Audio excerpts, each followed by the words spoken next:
এবং পরে কবে তিনি দিতে পারবেন সেটা অনুরোধ করে জানাবেন।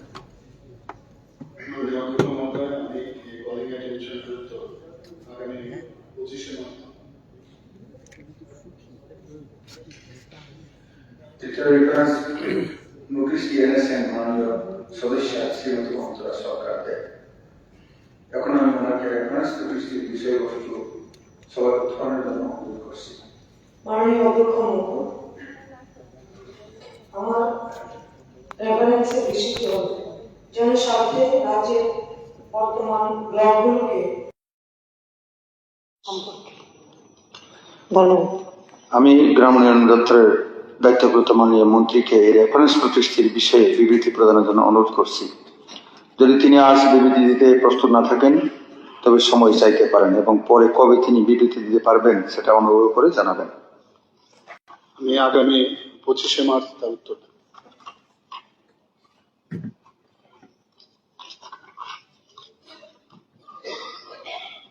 কলিং অ্যাটেনশন, দৃষ্টি আকর্ষণের নোটিশ। এখন দৃষ্টি আকর্ষণ নোটিশ আমি মাননীয় সদস্যদের নিকট থেকে 3টি দৃষ্টি আকর্ষণ নোটিশ পেয়েছি। নোটিশগুলির গুরুত্ব অনুধাবন করে উত্থাপনের সম্মতি দিয়েছি। প্রথম নোটিশটি যুগ্মভাবে দিয়েছেন মাননীয় সদস্য শ্রী অশোক চন্দ্র মিত্র এবং শ্রী সুদীপ সরকারজি। নোটিশটির বিষয়বস্তু হল স্বাস্থ্য দপ্তরে কর্মরত প্রকল্প কর্মীদের সুযোগ সুবিধা প্রদান করা সম্পর্কে। উনার আনিত দৃষ্টি আকর্ষণের নোটিশটি সবাই উত্থাপনের সম্মতি দিয়েছে।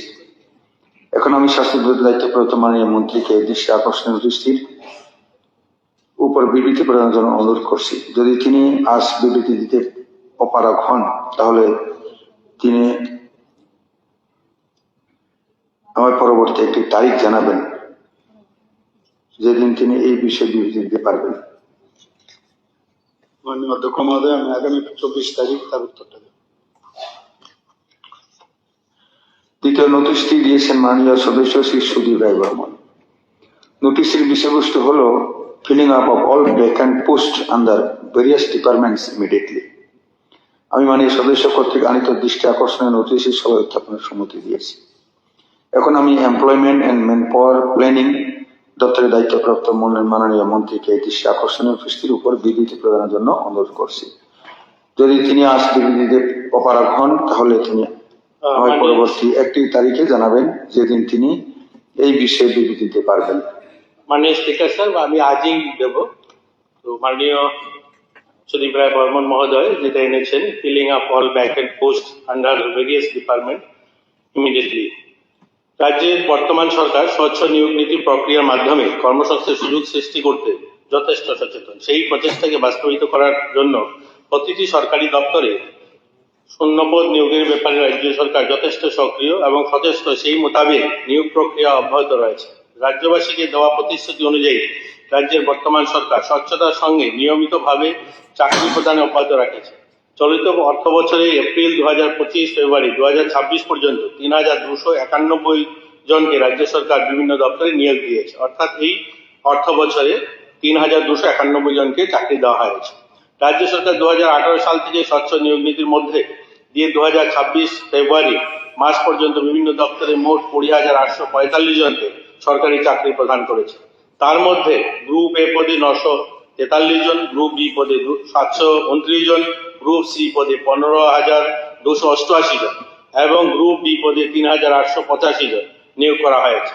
সরকার ধাপে ধাপে বিভিন্ন দপ্তরে শূন্য পদগুলো পূরণ করে চলছে। দপ্তর ভিত্তিক নিয়োগ তথ্য হলো শিক্ষা দপ্তর, elementary education, secondary education, higher education 8,515 জন, রাজ্য পুলিশ দপ্তরে 3,050 জন, স্বাস্থ্য দপ্তরে 1,706 জন, পিডব্লিউডি দপ্তরে 1,193 জন, কৃষি দপ্তরে 8,805 জন, পঞ্চায়েত দপ্তরে 642 জন, রাজস্ব দপ্তরে 404 জন, জিপিএনটিতে 309 জন, প্রাণী সম্পদ বিকাশ দপ্তরে 245 জন, সমাজ কল্যাণ সমাজ শিক্ষা দপ্তরে 209 জন, মৎস্য দপ্তরে 198 জন, গ্রাম উন্নয়ন দপ্তরে 194 জন, জনজাতি কল্যাণ দপ্তরে 162 জন, শিল্প বাণিজ্য দপ্তরে 143 জন, তথ্য সংস্কৃতি দপ্তরে 101 জন, খাদ্য দপ্তরে 91 জন, সমবায় দপ্তরে 74 জন, ল্যান্ড অ্যান্ড রেকর্ড সেটেলমেন্ট দপ্তরে 61 জন, শ্রম দপ্তরে 40 জন, নির্বাচন দপ্তরে 32 জন, অন্যান্য দপ্তরগুলো মিলিয়ে 2671 জন, অর্থাৎ 20,845 জন যাদেরকে নিয়মিত চাকরি দেওয়া হয়েছে। 2018 সাল থেকে 2025 সালের আগস্ট মাস পর্যন্ত চুক্তির ভিত্তিতে এসপিও, সমাজ কল্যাণ ও সমাজ শিক্ষা দপ্তরের সাম্মানিক ভিত্তিতে অঙ্গনওয়াড়ি ওয়ার্কার এবং অঙ্গনওয়াড়ি হেল্পার সহ প্রায় 16,497 জন কর্মীকে নিয়োগ দেওয়া হয়েছে সাম্মানিক ভিত্তিতে। সরকারি বিভিন্ন দপ্তরে নিয়োগ করার জন্য নিয়োগ প্রক্রিয়া অব্যাহত রয়েছে। অচিরেই আরো অধিক সংখ্যক বেকার যুবক যুবতী সরকারি বিভিন্ন দপ্তরে নিয়োগ করা হবে। যে সকল দপ্তরে বর্তমান নিয়োগ প্রক্রিয়া চলছে তার মধ্যে কয়েকটি নিম্নরূপ হলো: গ্রাম উন্নয়ন দপ্তরের টিপিএসসির মাধ্যমে 198 জন জুনিয়র ইঞ্জিনিয়ার, ডিগ্রিধারী 105 জন এবং ডিপ্লোমা 93 জন নিয়োগ প্রক্রিয়া বর্তমানে চলছে। রাজ্য পুলিশ দপ্তরে 6,066 জন স্পেশাল এক্সিকিউটিভ পদে অন্তর্ভুক্তির জন্য নিয়োগ প্রক্রিয়া চলছে। যুব বিষয়ক ক্রীড়া দপ্তরে sports officer, youth organiser, junior PI 318টি পদের প্রক্রিয়া চলছে। ল্যান্ড রেকর্ড অ্যান্ড সেটেলমেন্ট ডিপার্টমেন্টে 10টি কানুনগো পদের প্রক্রিয়া টিপিএসসির মাধ্যমে চলছে। শিল্প বাণিজ্য দপ্তরে 42টি সিনিয়র ইন্সপেক্টর পদের জন্য বিজ্ঞপ্তি ইতিমধ্যে প্রকাশিত হয়েছে। 6টি এলডিসি, 6টি ড্রাইভার পদের প্রক্রিয়া পূরণের কাজ চলছে। তাছাড়াও এক্সটেনশন অফিসার 6টি, ফিল্ড অ্যাসিস্ট্যান্ট 38টি, স্টোর কিপার 4টি পদে নিয়োগ প্রক্রিয়া চলছে। কৃষি দপ্তরে এগ্রিকালচার অফিসার 136টি পদের জন্য টিপিএসসিতে মাধ্যমে পরীক্ষা চলছে। চার্জম্যান রাউন্ডার 15 পদে নিয়োগের উদ্যোগ নেওয়া হয়েছে প্রিন্টিং স্টেশনারিতে। স্বরাষ্ট্র কারা দপ্তরে 238 জন নিয়োগ প্রক্রিয়া চলছে। ট্যাক্স অ্যান্ড এক্সাইজ অর্গানাইজেশন দপ্তরে সুপারিনটেন্ডেন্ট ট্যাক্সেস নটি সিনিয়র অ্যাসিস্ট্যান্ট পদের জন্য টিপিএসসির মাধ্যমে প্রক্রিয়া চলছে। কমিশন অফ এক্সাইজ টিপিএসসির মাধ্যমে 39টি inspector, sub inspector of excise পদে নিয়োগ প্রক্রিয়া বর্তমানে চলছে এবং 12টি এলডিসি এবং 4টি গ্রুপ ডি পদেও জিআরবিটির মাধ্যমে নিয়োগ প্রক্রিয়া চলছে। শ্রম দপ্তরে 17টি লেবার ইন্সপেক্টর পদের জন্য টিপিএসসির মাধ্যমে নিয়োগ পরিকল্পনা গ্রহণ করা হয়েছে এবং তারও প্রক্রিয়া চলছে। ইন্সপেক্টর অফ ফ্যাক্টরি বয়লার 3টি পদ পূরণের জন্য প্রক্রিয়া চলছে। টিএসএসএল এর ম্যানেজার এবং অন্যান্য পদে 141 জনের নিয়োগ প্রক্রিয়া চলছে। সেকেন্ডারি এডুকেশনে 118টি computer science teacher, 700 graduate teacher, 915 জন পোস্ট গ্রাজুয়েট টিচারেরও প্রক্রিয়া চলছে। হায়ার এডুকেশন দপ্তরের ডিগ্রি কলেজে 201টি অ্যাসিস্ট্যান্ট প্রফেসর পদেও টিপিএসসির মাধ্যমে প্রক্রিয়াটা চলছে। এলিমেন্টারি এডুকেশনে 1036টি আন্ডার গ্রাজুয়েট টিচার এবং 1020 জন গ্রাজুয়েট টিচার এবং 352টি প্রাইমারি টিচার নিয়োগ প্রক্রিয়াও চলছে। ডিস্ট্রিক্ট ইনস্টিটিউট অফ ট্রেনিং এ 27টি লেকচারার পদের জন্য নিয়োগ প্রক্রিয়া টিপিএসসির মাধ্যমে চলছে। সমাজ কল্যাণ সমাজ শিক্ষা দপ্তরে 28 জন সুপারভাইজার পদের পূরণের জন্য টিপিএসসির মাধ্যমে এবং 4টি সিডিপিও পদের জন্য টিপিএসসির মাধ্যমে নিয়োগ প্রক্রিয়া চলছে। রাজস্ব দপ্তরেও 14 জন রেভিনিউ ইন্সপেক্টর পদের জন্য টিপিএসসির মাধ্যমে প্রক্রিয়া চলছে।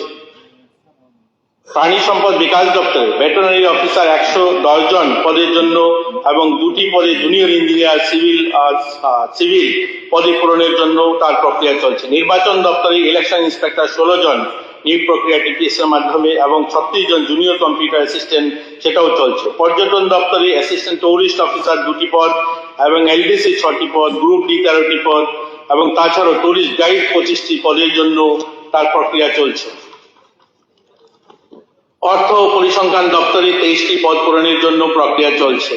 জিএপিএনটি দপ্তরে 100টি PA2 পদ প্রক্রিয়াও টিপিএসসির মাধ্যমে চলছে। ন্যাশনাল হেলথ মিশনে সেখানেও 190 জন নিয়োগের প্রক্রিয়া চলছে। জিএ ডিপার্টমেন্টে 88 জন মাল্টিটাস্কিং পদের জন্য, ড্রাইভার 19টি পদের জন্য নিয়োগ প্রক্রিয়া চলছে। ট্রেজারি ডাইরেক্টরিতে junior system engineer, system analyst, research officer 31টা পদের জন্য প্রক্রিয়া চলছে। স্বাস্থ্য দপ্তরেও professor, super specialist Agartala government medical কলেজে 18টি পদ, মেডিকেল অফিসার, ডেন্টালে 6টি পদ, বায়োমেডিকেল ইঞ্জিনিয়ার 2টি পদ, ফুড সেফটি অফিসার 16টি পদ টিপিএসসির মাধ্যমে তার পূরণ করা চলছে। স্বাস্থ্য দপ্তরের অধীনে 50 জন করে মোট 100 জন পুরুষ এবং মহিলা এমপিডব্লিউ নিয়োগের প্রক্রিয়া চলছে। ডাইরেক্টর অফ 18টি ডেপুটি ডাইরেক্টর এবং 1টি ডাইরেক্টর পদেও টিপিএসসির মাধ্যমে প্রক্রিয়া চলছে। সমবায় দপ্তরেও অডিটর, কোঅপারেটিভ ইনভেস্টর এবং কোঅপারেটিভ স্ট্যাটিক্যাল ইনভেস্টর ইত্যাদি 97টি পদ পূরণের প্রক্রিয়া চলছে। তথ্য প্রযুক্তি দপ্তরে ত্রিপুরা ইনফরমেশন টেকনোলজি সার্ভিসে 330টি পদের প্রক্রিয়া চলছে। নগর উন্নয়ন দপ্তরেও 14টি ইঞ্জিনিয়ারিং পদ সৃষ্টি করা হয়েছে, সেগুলো পূরণ প্রক্রিয়া চলছে। হোম এবং ফায়ার ডিপার্টমেন্টে 329টি পদে, ফায়ারম্যান 304টি পদে, ড্রাইভার 25টি নিয়োগ প্রক্রিয়া চলছে। এখানে প্রায় 13,595টি পদের প্রক্রিয়াকরণ চলছে, যেগুলোর ইন্টারভিউ কিছু হয়েছে, কিছু ইন্টারভিউ প্রক্রিয়াও চলছে।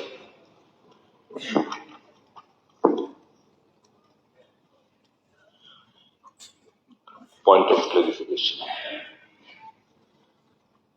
মন্ত্রিসভা থেকে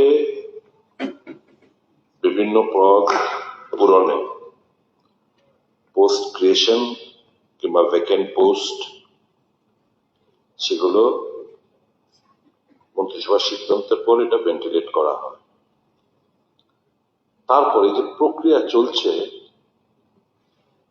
ইট ইজ এ ভেগ শব্দ। আপনি বলছেন ইন্টারভিউ, পরীক্ষাই তো হয়নি।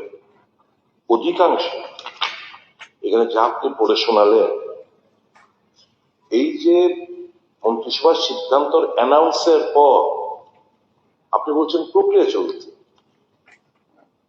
অ্যাডভার্টাইজমেন্টই তো করেনি অধিকাংশ, যেগুলো আপনি বলেছেন। আর যে কটা অ্যাডভার্টাইজমেন্ট হয়েছে, সেগুলো কিছু কিছু ক্ষেত্রে পরীক্ষা বাতিল হয়ে গেছে, আবার পুনরায় বিজ্ঞপ্তি জারি করা হয়েছে।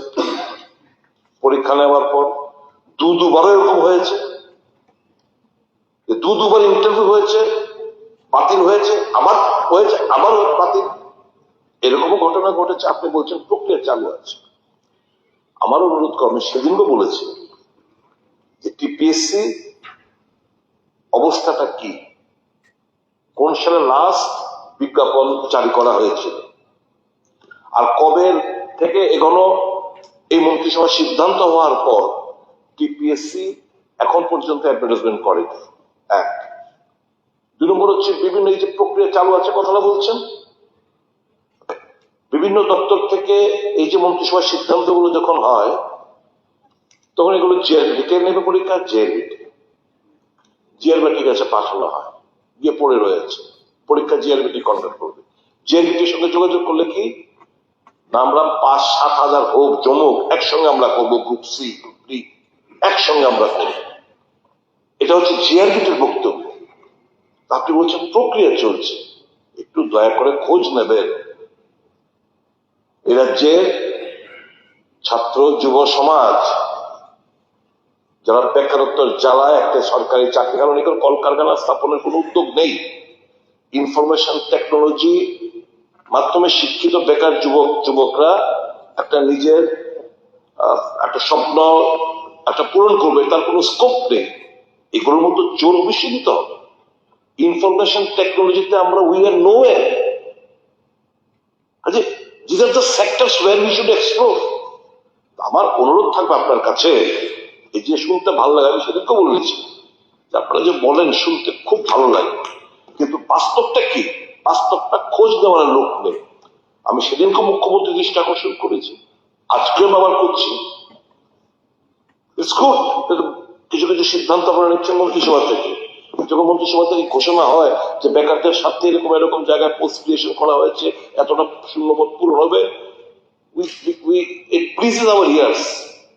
কিন্তু there is none to monitor the piece, there is none to monitor the GRBT. এই যে সিদ্ধান্তগুলো আপনারা ক্যাবিনেটে নিচ্ছেন, এগুলো তো বাস্তবায়িত হচ্ছে না। Here lies the problem. এখন আপনি স্পেশাল এক্সিকিউটিভের কথা বলেছেন, এখানে 6,700 না কত জানি বলেছেন। আমি তো আমার কাছে খবর যে এটা বাতিলের পথে, আবার নতুন করে করা হবে, আবার নতুন করে আবার হবে। এটা তো উদাহরণ দিলাম আমি। অথচ আপনি বলছেন প্রক্রিয়া 6,700 জন কতজন বললেন যে স্পেশাল এক্সিকিউটিভ প্রক্রিয়া চালু আছে।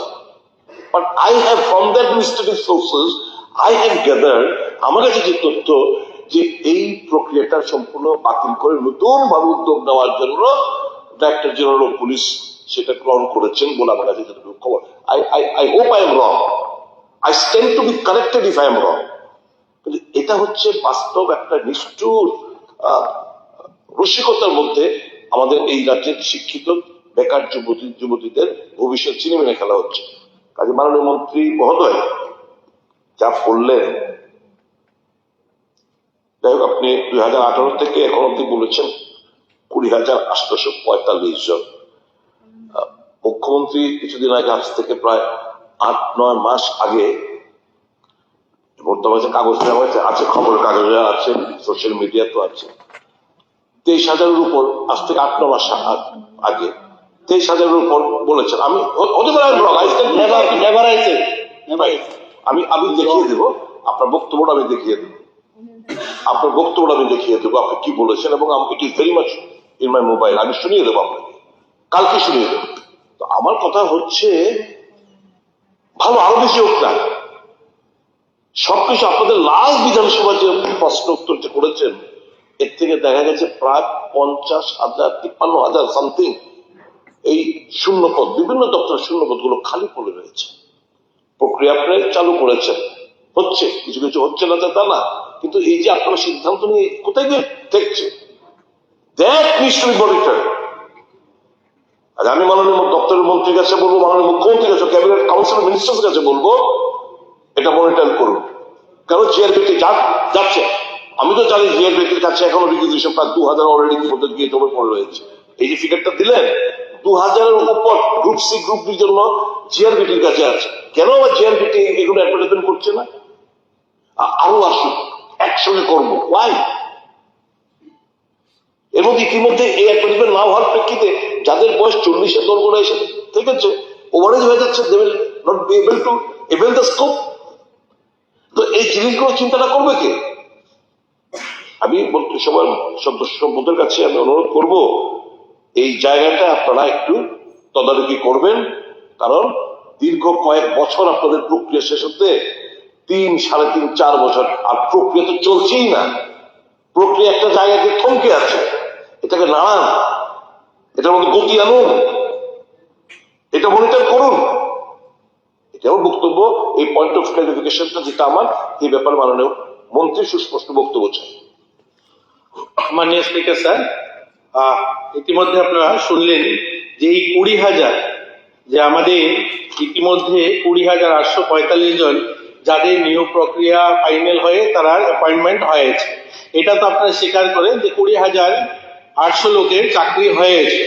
বাকি যে প্রসেস চলছে, যেটা আমি বললাম আপনাকে, এগুলো দেখুন, বর্তমান সময় এটা আমার বলতে কোনো দ্বিধা নেই, জেআইবিটি বা টিপিএসসির মাধ্যমে যে পরীক্ষাটা হয়, আমাদের কাছে এইরকম কোনো বিশাল ইনফ্রাস্ট্রাকচার নেই যে একসঙ্গে অনেক লোককে পরীক্ষা বসানো যেতে পারে।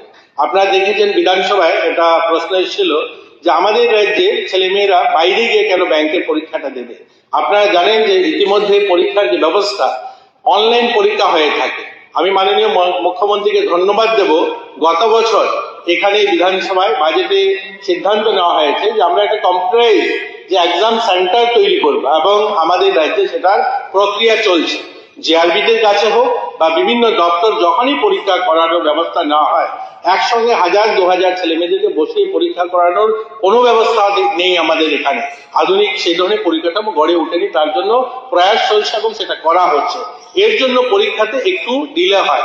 আমরা চাই যাদের চাকরি হবে সেটা যেন একদম সুনির্দিষ্ট, যে আমাদের মুখ্যমন্ত্রী এবং সরকারের যে প্রতিশ্রুতি, যা একটা সুষ্ঠু নিয়োগ নীতির মাধ্যমে কোনো করাপশন ছাড়া যেন চাকরি হয় এবং চাকরিগুলোর জন্য পরবর্তীতে কোর্টের দ্বারস্থ না হয়, এর জন্যই সেগুলোকে দেখে বুঝে করা হচ্ছে। আমরা জিআরবিটি স্ট্যান্ডার্ড করছি, টিপিএসসি কেও স্ট্যান্ডার্ড করা হচ্ছে, এবং বিভিন্ন দপ্তরে এখানে যে আমি বললাম যেটা 13,000-এর কাছাকাছি যেগুলো ইন্টারভিউ প্রক্রিয়া চলছে, মাননীয় বিধায়ক বলছেন যে এগুলো বন্ধ করে পড়ে আছে, এরকম নয়।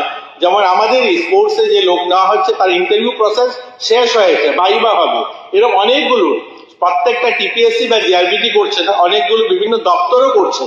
দপ্তর যেগুলো করছে অলমোস্ট এগুলো পরীক্ষা হয়েছে বিভিন্ন, এবং বাইবা বাকি আছে, এরকম অনেকগুলো রয়েছে। এখানে 13,000-এর মধ্যে যেগুলো টিপিএসসি তে আছে এর কিছু অংশ হয়তো এখন অ্যাডভার্টাইজমেন্ট হয়নি, কিন্তু ম্যাক্সিমাম অ্যাডভার্টাইজমেন্ট হয়ে পরীক্ষা হয়ে গেছে এরকম অনেক অসংখ্য রয়েছে।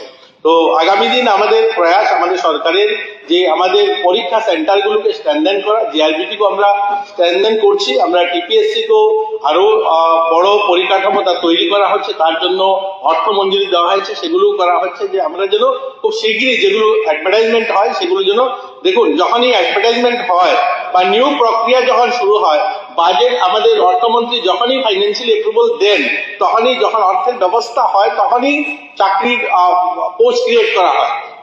এখানে পয়সার কোনো বিষয় নয়, এখানে হলো যে প্রক্রিয়াটা, তো প্রক্রিয়াটা করার জন্য আমরা বারবার মনিটরিং করছি, সেখানে যেন আরো দ্রুত গতি আনা যায় এবং সেখানে পরিকাঠামো উন্নয়ন করা হচ্ছে।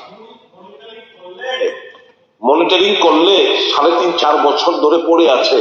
আচ্ছা, আপনাদের কাছে বডি কি টিপিএসসি, টিচারদের জন্য টিআরবিটি, এগুলো গ্রুপ সি গ্রুপের জিআরবিটি, এই তিনটাই তো নাম আছে। আর এই তিনটাই যদি না হয় তাহলে 20,000 লোকের নিয়োগ কি করে হবে? এই লোক নিয়োগ হয় সোফেতে কি আচ্ছা, মিনিস্টার সাহেবকে পুরো বলতে দিন। পয়েন্ট আউট করে দিন। যদি সোফেতে কিভাবে লোক নিয়োগ করবে? Is it an autonomous body? সফের তো লোক নিয়োগ করে যেখানে আউটসোর্সিং, দেখুন যেখানে আউটসোর্সিং লোক দেওয়া হয় সেটা সফের থেকে নিয়োগ করা হয়। রেগুলার চাকরি সফের থেকে নেওয়া হয় না, রেগুলার পোস্টে যত চাকরি হয় টিআরবিটি, জিআরবিটি বা টিপিএসসির মাধ্যমে। সফের কোনো রেগুলার চাকরির জন্য ইন্টারভিউ করে না।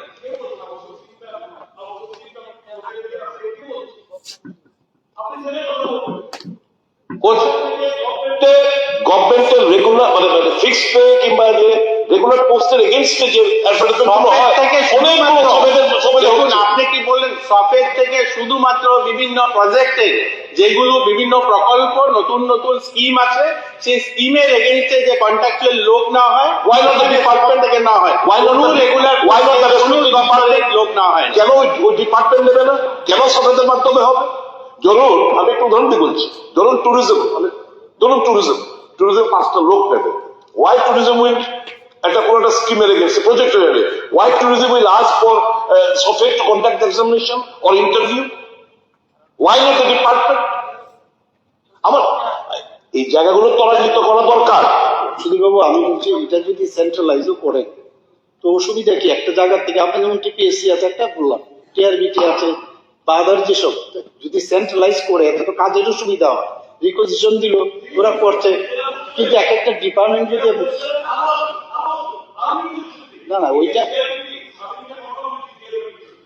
জিআরবিটি বলছে, আপনি খোঁজ নিয়ে দেখুন না জিআরবিটির কাছে এই পরীক্ষা নেওয়ার জন্য কত বছর আগে আপনারা দিয়েছেন, পরীক্ষা নিচ্ছে না তো। লেট মোর কাম একসঙ্গে করুন। তো হোয়াট ইজ দিস? আপনি প্লিজ, আমার একটা অনুরোধ থাকবে আপনার কাছে, উইথ ফোল্ডেড হ্যান্ডস। মন্ত্রিসভার সিদ্ধান্ত যেগুলো নেওয়া হয়েছে, এত পোস্ট পূরণ হবে, কবে নিয়েছেন, কেন হচ্ছে না? জিআরবিটির কাছে কবে পাঠানো হয়েছে, টিপিএসসির কাছে কবে পাঠানো হয়েছে, টিএলবিটির কাছে কবে পাঠানো হয়েছে, এগুলো একটু খোঁজ দিন, বেরিয়ে আসবে। আমার ডোন্ট বিলিভ মি, এটা হচ্ছে ডিলের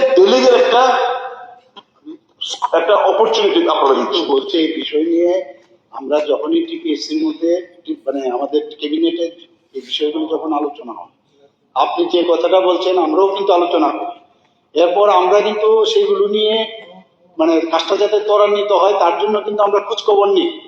কারণ এখানে আছেই, ফর এক্সাম্পল আপনার যে ইনফ্রাস্ট্রাকচার আছে 3 জন মাত্র ওখানে আপনার মেম্বার, একজন আপনার যদি ইয়েকে বাদ দিন মানে আপনার চেয়ারম্যানকে বাদ দিন তাহলে 2 জন।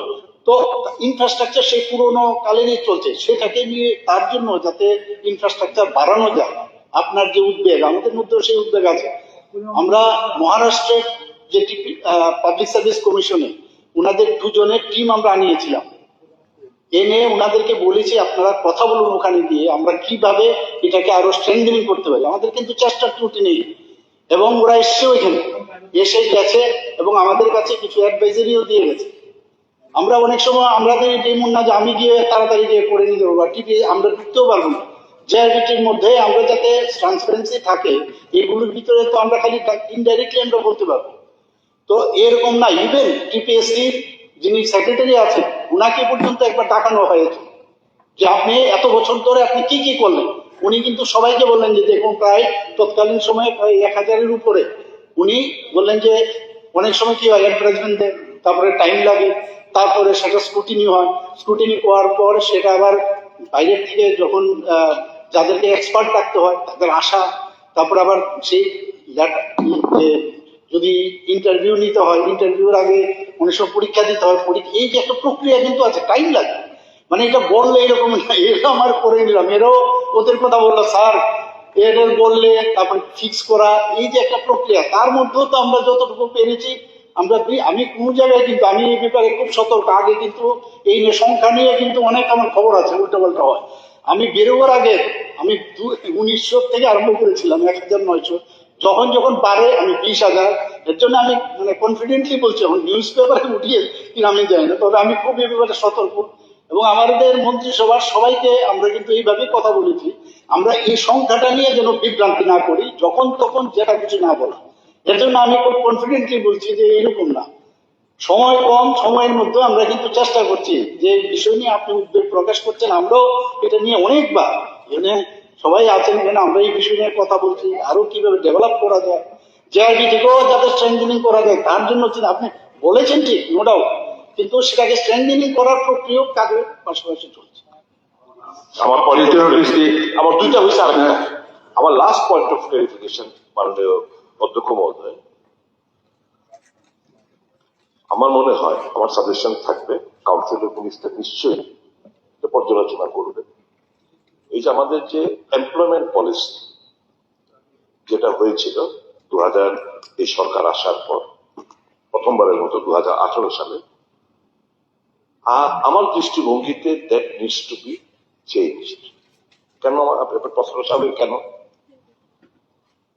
এই কারণে যে অপরচুনিটি আমার আগরতলা শহর কিংবা আরবান উদয়পুর, ধর্মনগর, যে আরবান এরিয়াগুলোতে যে ইনফ্রাস্ট্রাকচার এভেবিলিটি আছে,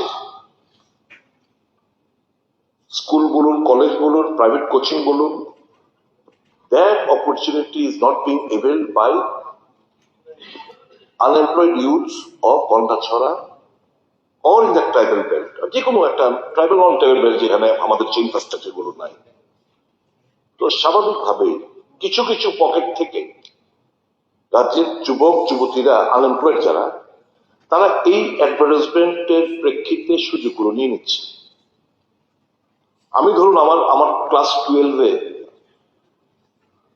80% মার্কস, আমি ভালো স্টুডেন্ট, কলেজে আমার ভালো নাম্বার, আমি পাস আউট হয়েছি, 5 বছর চলে যাচ্ছে, I have lost touch with the books. আমার সংসারের চাপে আমার অন্য কিছু একটা করতে হচ্ছে, আমি বইয়ের সঙ্গে টাচ হারিয়ে ফেললাম। এখন একটা পরীক্ষার ইন্টারভিউ বেরোনোর পর এই যে নতুন যখন যে স্টুডেন্ট গুলো বেরোবে তাদের সুযোগটা বেশি হবে। তারা যদিও আমার থেকে নাম্বার কম, যেহেতু তারা বইয়ের সঙ্গে টাচে আছে, ইন্টারভিউর ক্ষেত্রে এই আরবান এরিয়ার সদ্য বের হওয়া ছাত্র ছাত্রীরা যারা আনএমপ্লয়েড, যারা বইয়ের টাচে আছে, they will get the preference in পরীক্ষাগুলোতে। নাম্বার 1, আপনি if you go to the 10323 case judgment of the High Court Tripura, district wise সরকারের একটা পরিকল্পনা থাকে, ডিস্ট্রিক্ট ওয়াইজ কে ভাগ করে বলা যাচ্ছে, set up various type of question papers. My intention is what? सरकार इंटेंशन होच्छे हमें सिर्फ क्यों अगरतला, धर्मनगर, उदयपुर का अनएम्प्लॉयड को मौका क्यों हम दे? हमको हर एक जगह का अनएम्प्लॉयड को मौका देना है। তাহলে আমি কি হবে? Fix up for this class of students, those who have read in these schools, a separate question paper. Students who have read in Umakanta, Shishu Vihar, the Holy Cross, this, that, bagara, bagara, for their a separate question. My intention is what? Decentralize the opportunity. And for that, you have to have a change in your employment policy. This is my submission to you. You ponder, আমি সরকারের কাছে রাজ্যের বেকার যুবক যুবতীদের স্বার্থে আমি কথাগুলো বলছি। সরকারের এগুলো পর্যালোচনা করা দরকার। আমার মনে হয় সেটা ভালো হবে। তাতে করে কি হবে, এই যে সরকার কিছু কিছু জায়গা থেকে সুযোগগুলো আসছে, যারা well of in the society, যারা স্কোপ পাচ্ছে, যাদের অর্থ আছে, তারাই পাচ্ছে সরকারি এই স্কোপ গুলো, আর বাকিরা কিন্তু পাচ্ছে না। Because they do not. আমি সরকার, আমি পড়াশোনার সঠিক সুযোগ সকলকে দিতে পারছি না, সমান সুযোগ। কিছু কিছু ভালো স্কুলের যারা পড়ছে, দে আর গেটিং দ্য অপরচুনিটি। যারা well of in the society তারা পাচ্ছে। কনক্লুশন করুন শুধু। কনক্লুশন এটাই, আমার মনে হয় এই সমস্ত কিছু বিবেচনা করে এই employment policy needs to be reviewed, changed, so that the opportunity is made available to all. আর যদি আমরা ডিস্ট্রিক্ট ওয়াইজ ভাগ করে দিই, as per the guideline or the judgment of the 10323 high কোর্টে, তাহলে দেখবেন অনেকটা রাস্তা আপনাদের বেরিয়ে আসবে। ধন্যবাদ। আমি একটা মাননীয় বিধায়ক সুদীপ রায় বর্মন আমাদের সবসময় অনেক কনস্ট্রাকটিভ কথাবার্তা বলে। মানে আমিও কিন্তু এটা কিন্তু আর থাকে অনেক সময় রিক্রুটমেন্ট। তো প্রথম যে কোশ্চেনটা আমার, যে পরীক্ষা যখন হয় যে কোনো একটা, ফর এক্সাম্পল আমার ব্যক্তিগত জীবনে আমি বলছি, আমি প্রায় 9 বছর বাদে আমি টিপিএসসি ফেস করলাম। পাবো না আপনারা জানেন অনেক কারণে। সেখানে গিয়ে আমি টিপিএসসি যখন দিতে গেলাম, I stood second, not first. কারণ ফার্স্ট যে হয়েছে ওই যিনি এক্সটার্নাল এসছেন ওনার সাথে সেম ফ্লাইটে এসছেন, কারণ জাস্ট সে সদ্য পাস। কাজে এই জায়গার মধ্যে কোনো জায়গার মধ্যে আর এর মধ্যে নেই যে 9 বছর আগে তুমি পাস করেছো এর জন্য তোমাকে প্লাস দেওয়া। এটা কোনো পলিসিও কিন্তু চ্যালেঞ্জ হয়ে যাবে কোর্টে গেলে। তো এই যে আমারও তখন কিন্তু মনে হতো, আরে দেখলাম আমি তো বইয়ের টাচে নিয়ে অনেকদিন দেরি হলো, আজকে সদ্য যে পাস হয়ে এসছে তার তো ন্যাচারালি ভালো হবে তার। তো এটা একটা নো ডাউট একটা প্রবলেম আর এর সাথে। এখন আমরা কি করব, যত তাড়াতাড়ি পারা যায়। আপনি বিশ্বাস করুন, এই যে আমরা যে হলুদ খাম দিয়েছি, আমি জানি না আপনি দেখেছেন কিনা, এখানে আমাদের রতনবাবু আছেন, অনেক জায়গায় যখন ডিস্ট্রিবিউশন হয়, কেউ এমন সব অযোগায়ের ছেলে মেয়ে বিভিন্ন স্তরের তারা নিচ্ছে। এটা ডিসেন্ট্রালাইজ, কিন্তু সব জায়গা থেকে আমরা জিজ্ঞেস করিও না, আপনাকে কেউ কাউকে ধরেছেন বলেন না। তো এতে কিন্তু ওই জায়গায় আমরা এস্টাবলিশ করতে পেরেছি যে যারা এই চাকরিগুলো পাচ্ছে বা অফার বিলি করছি, এরা কিন্তু সারা ত্রিপুরাতে অ্যাক্রস দ্য স্টেট, এবং একমাত্র তাদের নিজেদের চেষ্টার কারণে কিন্তু সেটা পেয়েছে। এরকম না যে পার্টিকুলার আগরতলা, ইভেন দেখা গেছে এটা মানে যে স্কুলের নাম কেউ জানে না, এইসব স্কুল থেকে পাশ করা, এইসব মানে জায়গা থেকে ডিসেন্ট্রালাইজ আছে পলিসির মধ্যে। কারণ আর রুল থাকবে, আর পলিসি করলে আমাদের পলিসি পর্যন্ত চ্যালেঞ্জ করে দেয় আপনার ইয়েতে, গভর্নমেন্টের পলিসি পর্যন্ত চ্যালেঞ্জ হয় আপনার হাইকোর্টে, সেখান থেকে সুপ্রিম কোর্টে। পলিসি করলেও অনেক সময় চ্যালেঞ্জ হয়। তো এইগুলো একটা বিরাট একটা বিষয় আছে যেগুলো নিয়ে মানে বললে হবে না, প্র্যাকটিক্যালি কিন্তু এগুলো ফেস করতে হবে। পলিসি গভর্নমেন্ট পলিসি করতে পারে, কিন্তু সেটাকেও চ্যালেঞ্জ করে। তৃতীয় নোটিশটি দিয়েছেন মাননীয় সদস্য শ্রী সোমলাল চাকমাজি। নোটিশটির বিষয়বস্তু হল ভূগর্ভস্থ জলের স্তরকে বাঁচাতে জন সংরক্ষণকে প্রাধান্য দিয়ে ডিটিডব্লিউ এর পরিবর্তে আরো উন্নত মানের আধুনিক পরিকল্পনা গ্রহণের সম্পর্কে আমি মাননীয় সদস্য কর্তৃক আনিত দৃষ্টি আকর্ষণীয় নোটিশটি সবাই উত্থাপনের সম্মতি দিয়েছি। এখন আমি পূর্ত পানীয় জল ও স্বাস্থ্য বিধান দপ্তরের দায়িত্বপ্রাপ্ত মাননীয় মন্ত্রীকে এই দৃষ্টি আকর্ষণীয় নোটিশের উপর বিবৃতি প্রদানের জন্য অনুরোধ করছি। যদি তিনি আজ বিবৃতি দিতে অপারগ হন, তাহলে তিনি আমায় পরবর্তী একটি তারিখ জানাবেন যেদিন তিনি এই বিষয়ে বিবৃতি দিতে পারবেন। মাননীয় অধ্যক্ষ মহোদয়, আমি 23শে মার্চ তার উত্তর দেব।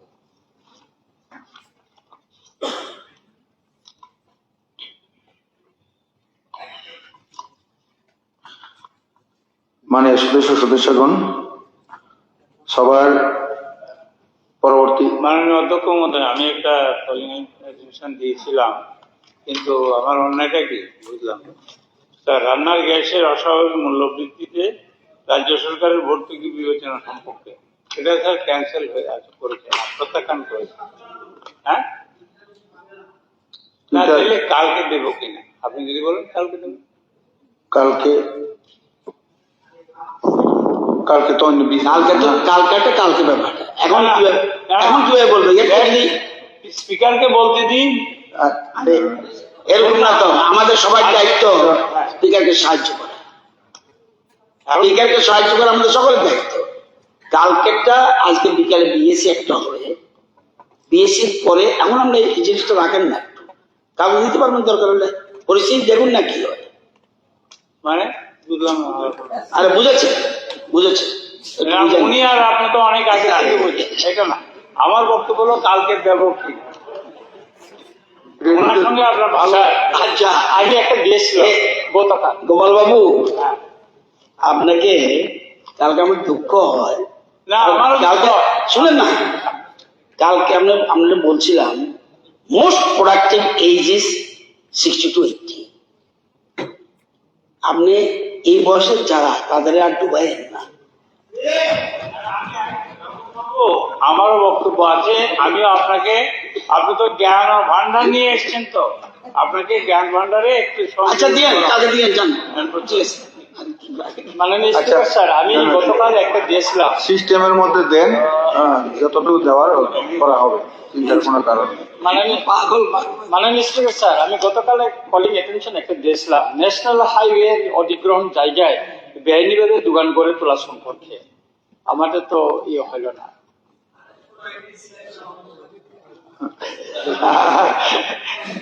এটা তো বিবেচনা করার দরকার ছিল তা অনেক ইয়ে হয়েছে। দেখা যাবে। মাননীয় সদস্যগণ, সবার পরবর্তী কার্যসূচি হলো গত 13 মার্চ 2026 তারিখে মাননীয় রাজ্যপাল মহোদয় এই সভায় যে ভাষণ প্রদান করেছেন তার উপর আনিত ধন্যবাদ সূচক প্রস্তাবের উপর আলোচনা শেষে প্রথমে সংশোধনী প্রস্তাবগুলি ভোটে দেওয়া হবে, তারপর মূল ধন্যবাদ সূচক প্রস্তাবটি ভোটে দেওয়া হবে। এখন আমি মাননীয় মন্ত্রী বা মাননীয়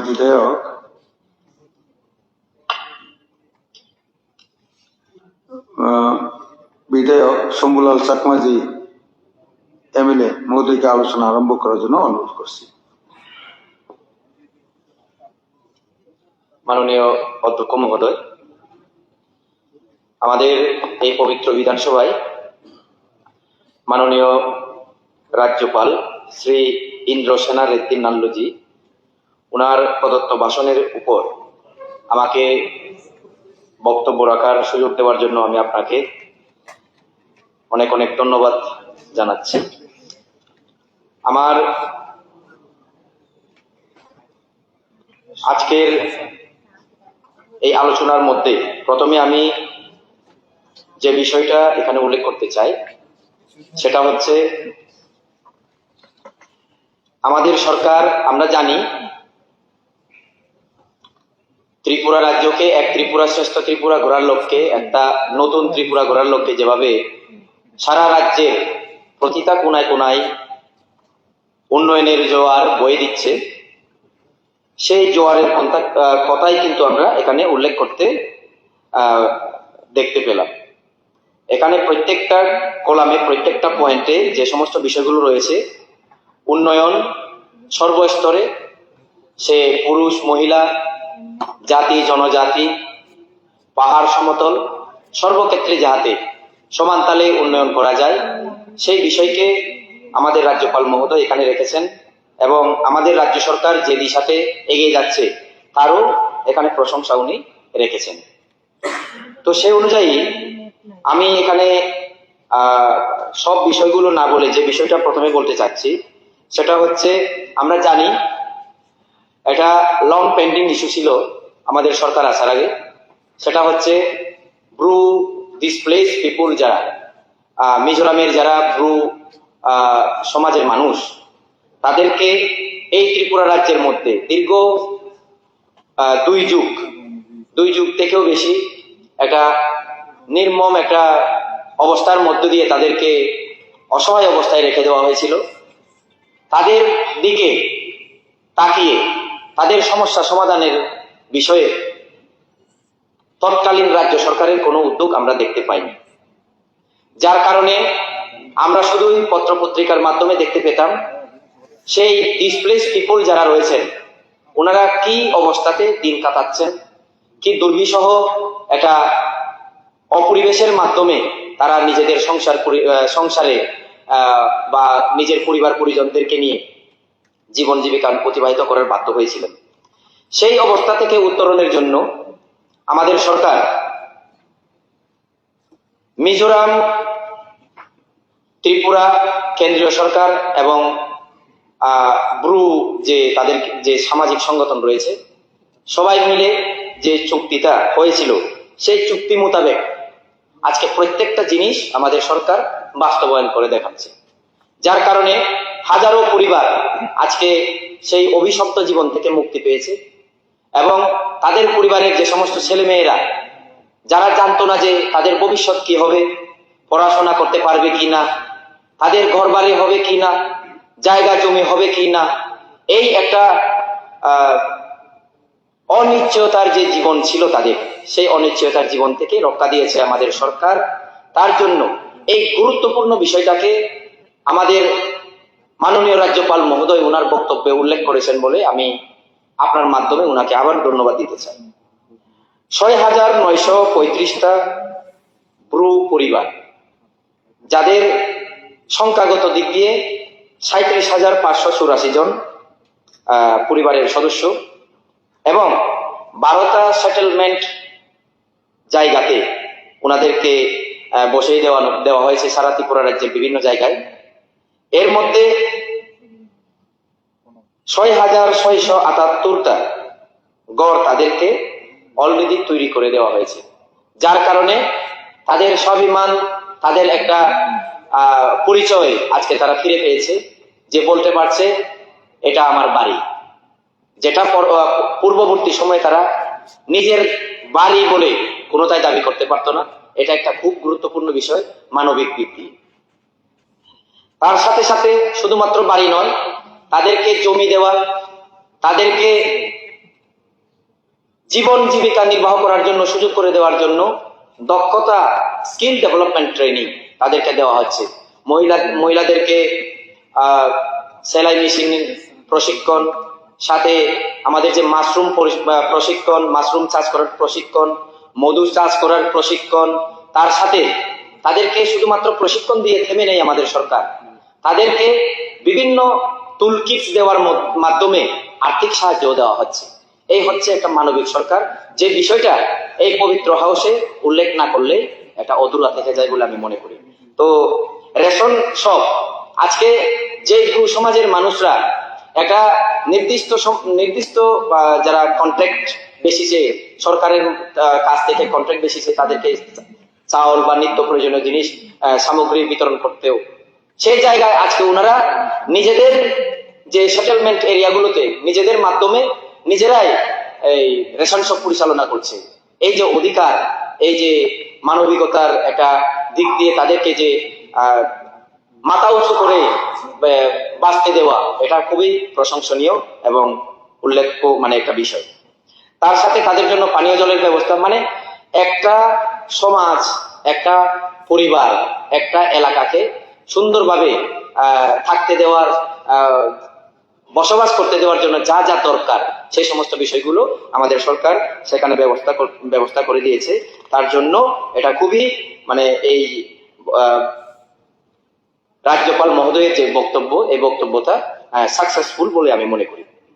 দর্তিয়াবার জনজাতীয় গ্রাম উৎকর্ষ অভিযান, যাকে আমরা যে প্রকল্পকে, যে অভিযানকে আমরা সংক্ষেপে DAJGUA বলে চিনি, তার মাধ্যমে 2,807টি পরিবারকে ইলেকট্রিফিকেশন সুবিধা দেওয়া হয়েছে এবং সাথে PM জন্মনের মাধ্যমে 11,692টি পরিবারকে তাদের ইলেকট্রিফাইড করে দেওয়া হয়েছে এবং সাথে রাবার মিশন প্রকল্পের মাধ্যমে ST সম্প্রদায়ের অন্যান্য যারা এই ত্রিপুরা রাজ্যের মানুষ যারা রয়েছেন 29,561 পরিবারদেরকে রাবার চাষ করার সুবিধা দেওয়ার মাধ্যমে তাদের অর্থনৈতিক স্বাবলম্বী হওয়ার একটা সুযোগ দেওয়া হয়েছে, যেটা খুবই প্রশংসনীয়। তার সাথে আমি যেহেতু একজন জনজাতি পরিবার থেকে বিলং করি এবং আমার বিধানসভা এলাকার 75% পপুলেশন কিন্তু জনজাতি সমাজের। তো সেই হিসেবে এখানে জনজাতি সমাজের বিষয়ে যে আমাদের সরকারের যে দৃষ্টিভঙ্গি সেটা উল্লেখ না করলে হয় না।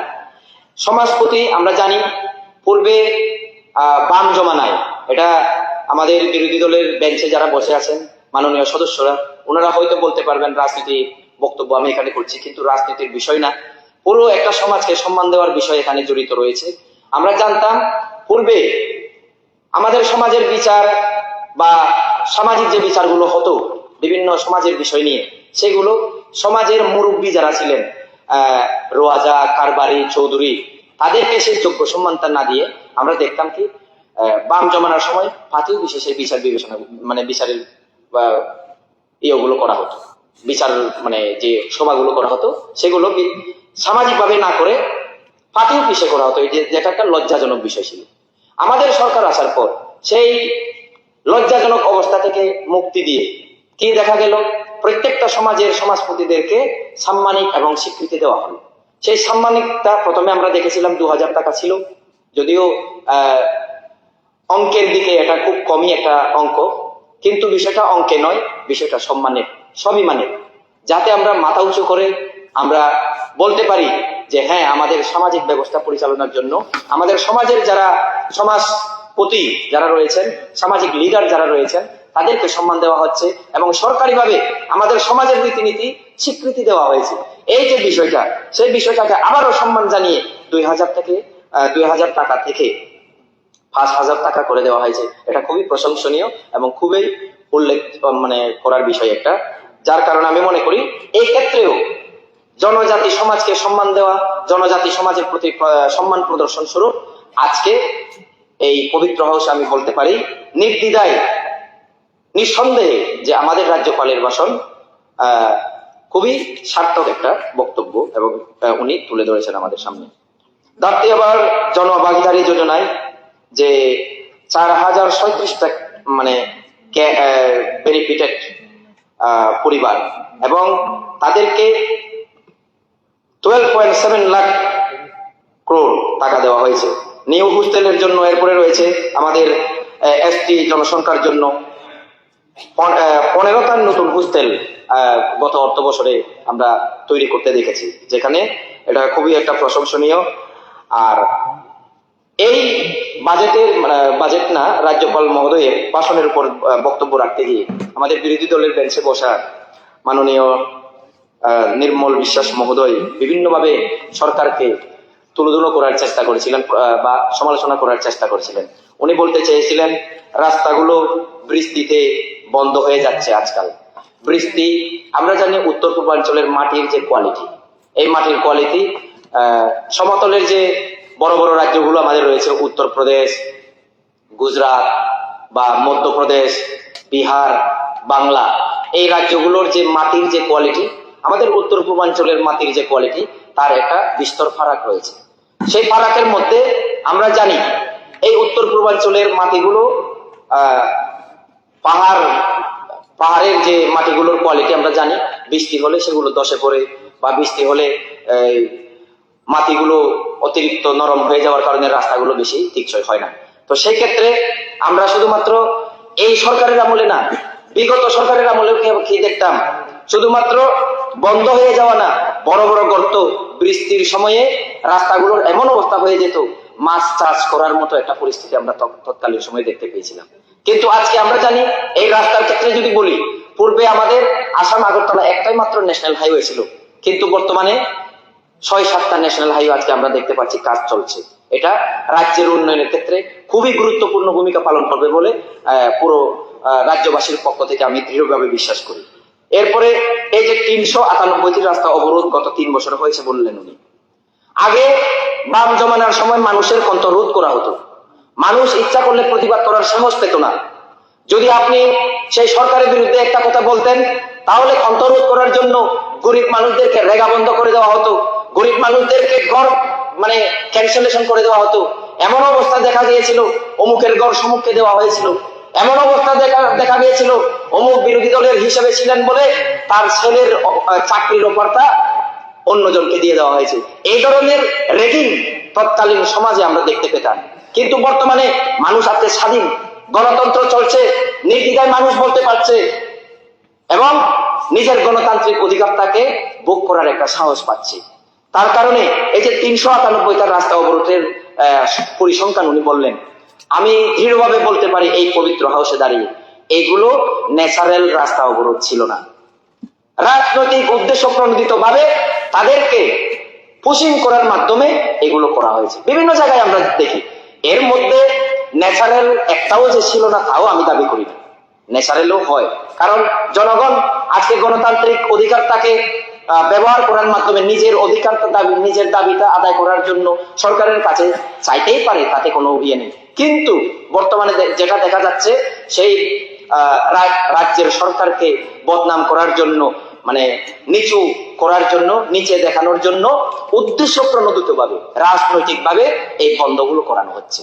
কাজে এখানে এই পরিসংখ্যানটা দিয়ে আমি মনে করি সেটা শুধুমাত্র একটা রাজনৈতিক লাভ নেওয়ার অপপ্রয়াস।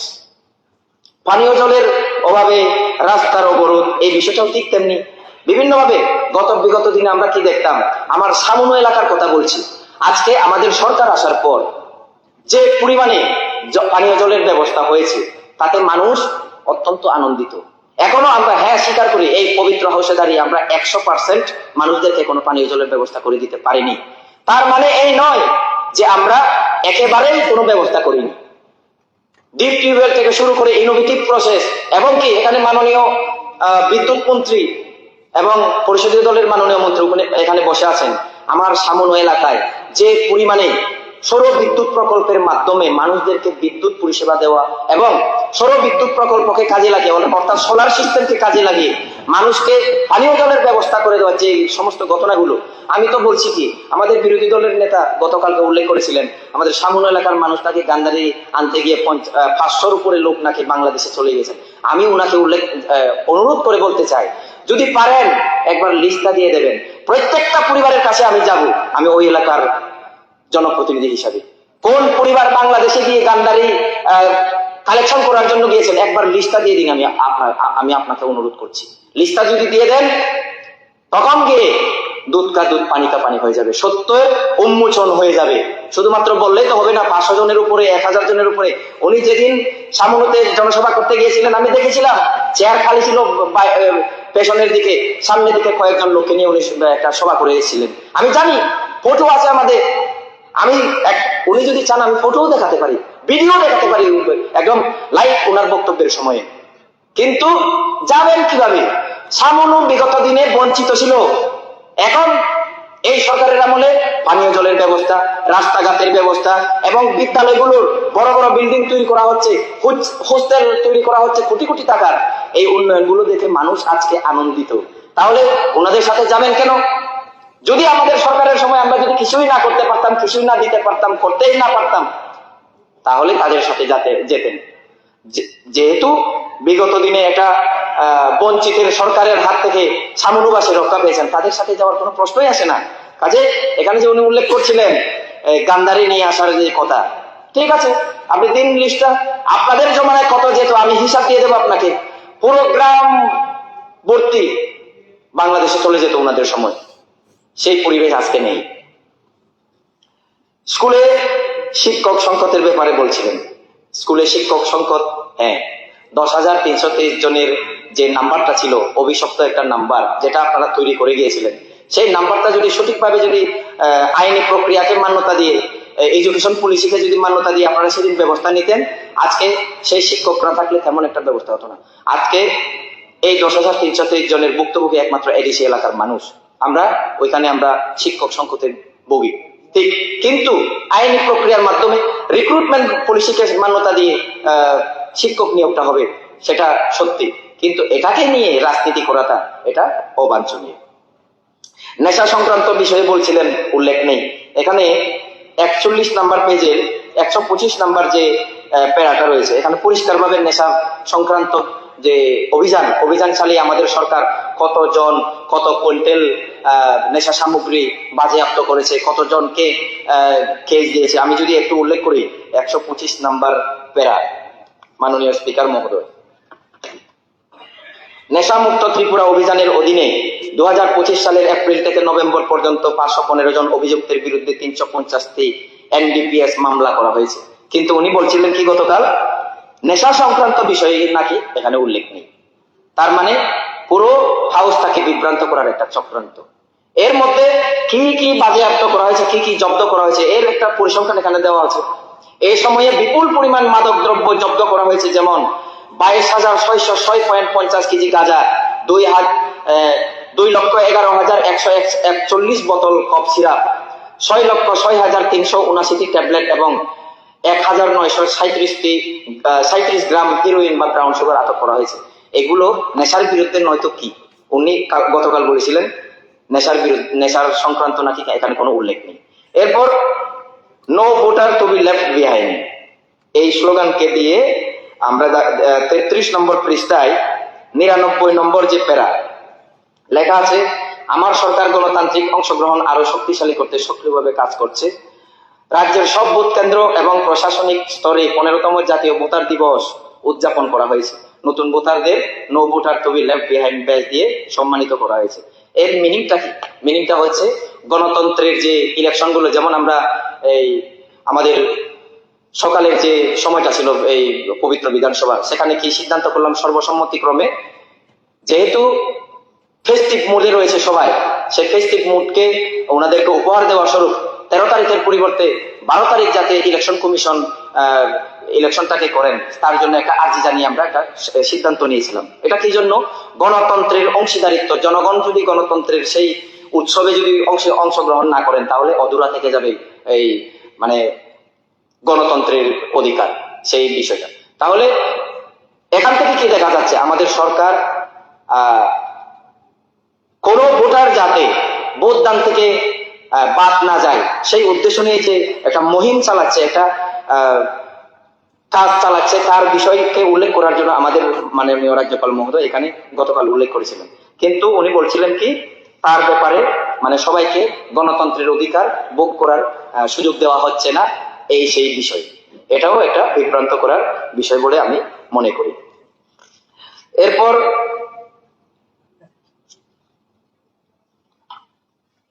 আমাদের মাননীয় কংগ্রেস দলের যিনি সম্মানিত সদস্য বিভিন্ন বিষয় উল্লেখ করেছিলেন।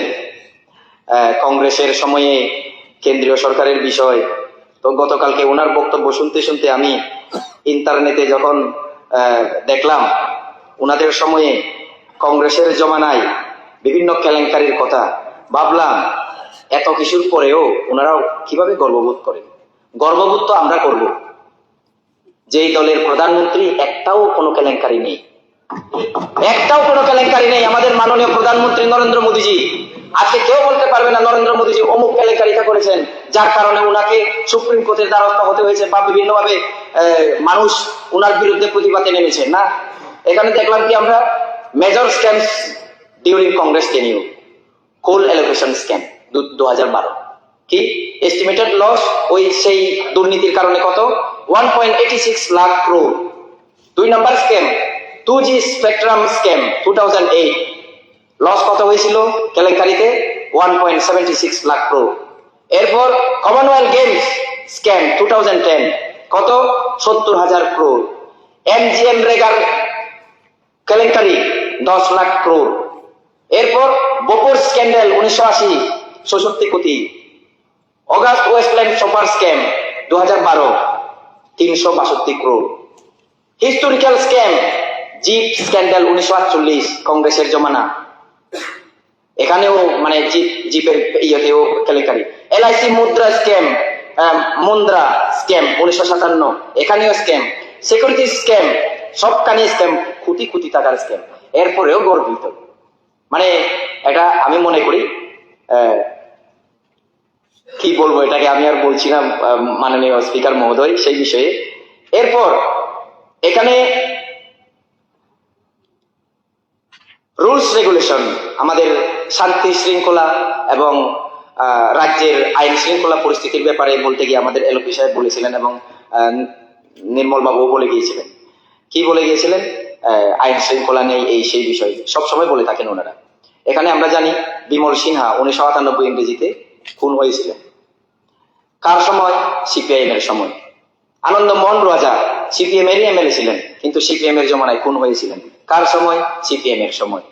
চাঁদ মোহন ত্রিপুরা, উনি একজন সাধারণ মানুষ, নির্বাচিত প্রতিনিধি ছিলেন পঞ্চায়েতের ভিলেজ কমিটির 2016-তে। কার আমল ছিল? সিপিএম এর জমানা। এই হচ্ছে উনাদের জমানার সময় আইন শৃঙ্খলার পরিস্থিতি।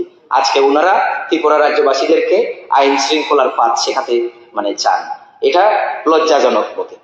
এরপর বিভিন্ন বিষয়, গতকাল রোজবিলির কথা হচ্ছিল, যদিও আমাদের মাননীয় সদস্য একটু এনার্জেটিক রাবিশ হয়ে গিয়েছিলেন, সেটা সত্য। হয়তোবা বলতে গিয়ে আবেগতাড়িত হয়ে উনি বলেছিলেন, কিন্তু বিষয়টা সত্য।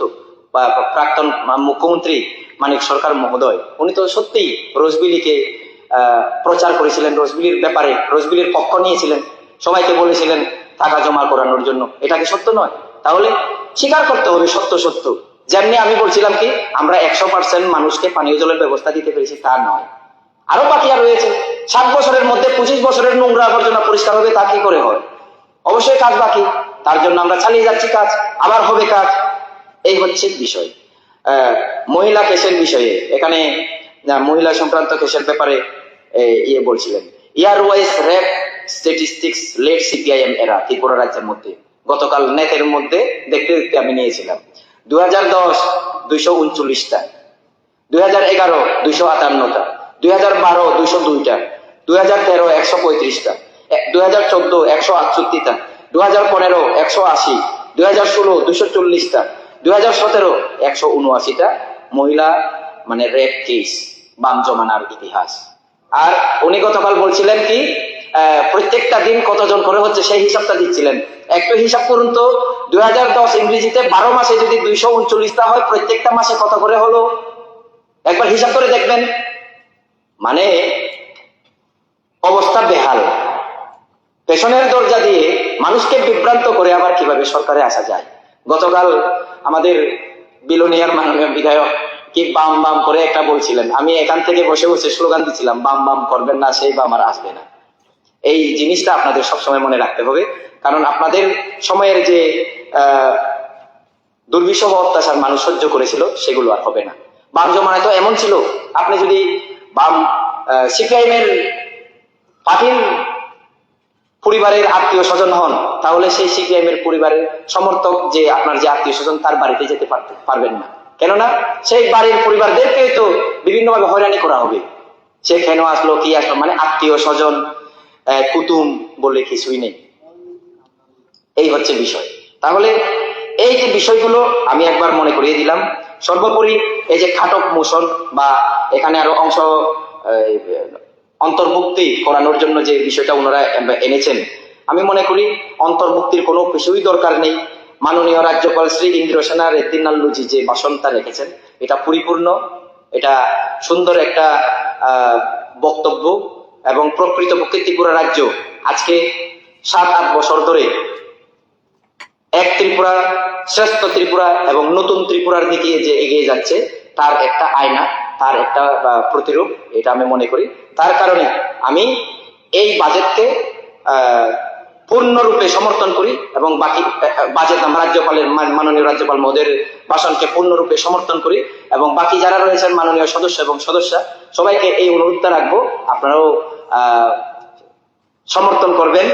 বিশেষ করে আমাদের গুরুজি মাননীয় বিধায়ক সুদীপ রায় বর্মন মহোদয়, আমি ওনাকে স্যার বলে সম্বোধন করি, খুব প্রিয় ব্যক্তি আমার, ওনাকে অনুরোধ করবো আপনিও সমর্থন করবেন। ধন্যবাদ, থ্যাংক ইউ। পরবর্তী ভাষণ রাখবেন মাননীয় অনারেবল মেম্বার রঞ্জিত দেববর মাঝি, ত্রিপুরা মাথা party.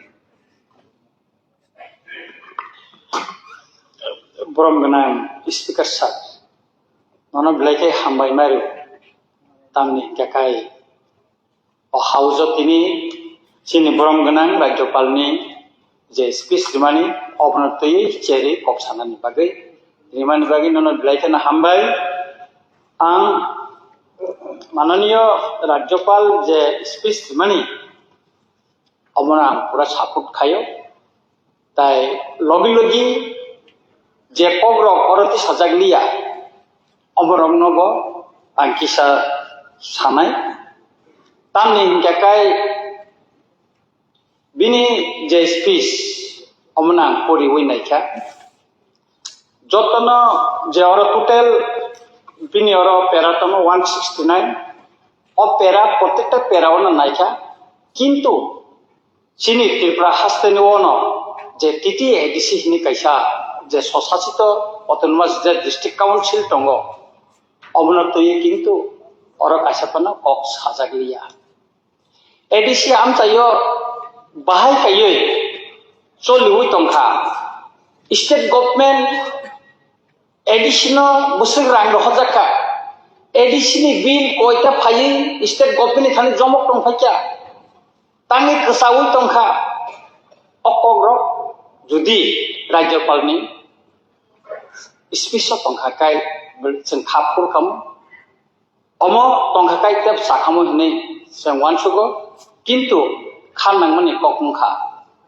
te o bini speech titi additional tuye kok khaisa pono rika ebong sajagliya ang tebo salani muchungo omongkha je governor ni speech 10 perao sajaka chini sarkar 100% e office khalaika tai 2544 ta GP bisino e office ramjaka ble kahamko khainani nangwabo tai omosimia 17856 jona userno onboarding khlaimani bisingtui digitalization physical files bo khlaijaka bo kahamko ani kokke omose office no omose naithok khaye islamka general elakao GP election nungkha kintu ADC elakao BC election tinise poinon tangiyungliya abo mananiyo rajyapalni speech kicha thaisa kophano abo ullekh rikha omono jong khanango omono ang salani musumani omo simia pera barwo my government is also committed to the welfare and development of the tribal people omo bilai kaham ko phia titi additional tuye jung question rekhai diselau khlaijabo jung sanane kono sujog maya titi additional 6645 কোটি টাকা রান্নিজা খানি সাজাবো ব বিশ্ব ব department রিজাখা আবনি কোন উত্তর করে অথচ जों কোয়েশন লিখাंगाखाय অবনতিयै जोंनि কোয়েশन द दिसेलाव खायजाबो के जों सादि जों बरा आलोचना खायनाय अमनो जोंनि खानांमानि कप जों दुख नांगौ जेता जों सुजुग रिना नंथन कायसा आलोचनानि बागै अमो जुदि स्राय स्राय चिनि राज्यपालनि स्पिच तंखाखाय जों बेलायके खाफुरजा खामो तनखौ खामो अमो सिमिया ब्रह्मगोनां स्पिकार सार पेरा 30 न बिसि 2002 नि 16 জানুয়ারি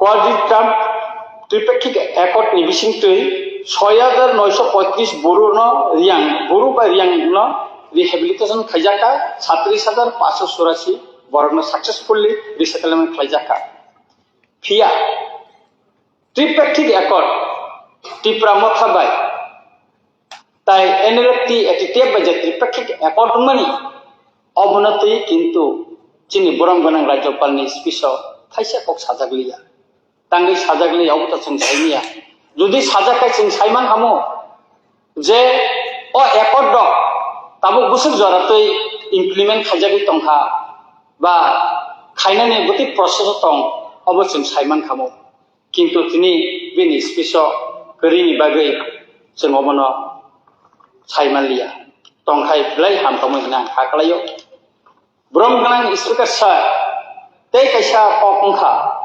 सिटिजनशिप एमेंडमेंट एक्ट बा सीएए रायगा हेफाजाबमनि यागोला ताबुक जरा खरक बोसोर सिटिजनशिप नि बागै एप्लाइ खालायजाका अमनि पम्ब माननीय स्पिकारनि स्पिच थाइसापन्ति साजाग्लिया अमनो रुगै आं कायसा क्वेश्चन नि मानि अमबो दिस एलाउ खालायजाका हेका चिनो रो जेटा যে আইন লগু খাইজাকা যে আইন লগু খাইজাকা ও আইন লগু উমানি পরেও খরক বছর বড় এপ্লাই খাইকা অমনি কোনো তথ্য जों माननानै চিনি কোনো চেক করে সুযোগ রিংখা আবনো চিনি খাওয়া দুঃখ নাংমানিকো जों খানাंगौ আবনো जों সানनानै नायमानि চিনি বরম গানা রাজ্যপালनि স্পিচ যদি অমতং খাকাय जों बिलाइखौ खाफुर कामो हामजा कामो